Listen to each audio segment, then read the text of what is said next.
I'm going to talk to you about the biggest surah of the Quran. That's what I'm going to talk to you about first. The biggest surah of the Quran.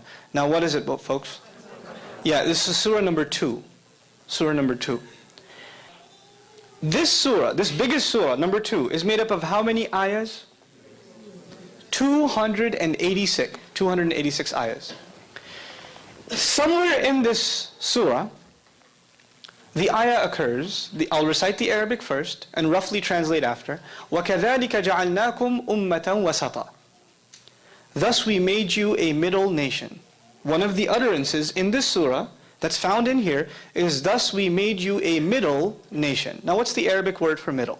Wasat. Wasat. The Arabic word is wasat. You don't have to know that. But know that this statement, this declaration occurs in this surah. This surah, was it written or was it delivered in the form of speech? Speech. And also, as a historical comment, it wasn't delivered at once. It took almost 10 years to be revealed. So this one surah was coming piecemeal.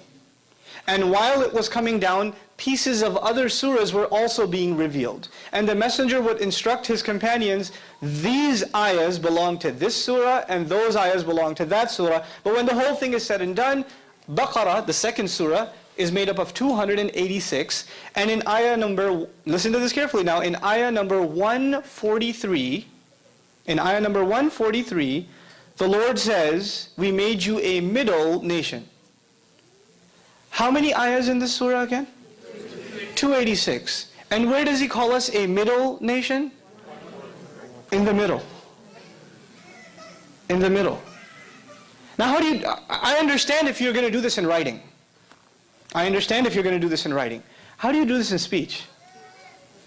And by the way, at the time, there was no concept of ayah number. Like I told you, ayahs, there are 286 ayahs and there's 143 ayahs. At the time, they never said, haven't you read ayah 12 of chapter 35? They didn't talk like that. They just recited the ayah. They didn't have this number scheme. When did this number scheme become part of the Quran? When the Quran was finally put into book form. But the generation we're talking about doesn't have a book before them. They don't have that before them. They're memorizing this, and it's completely and entirely an oral tradition. So that's one small example.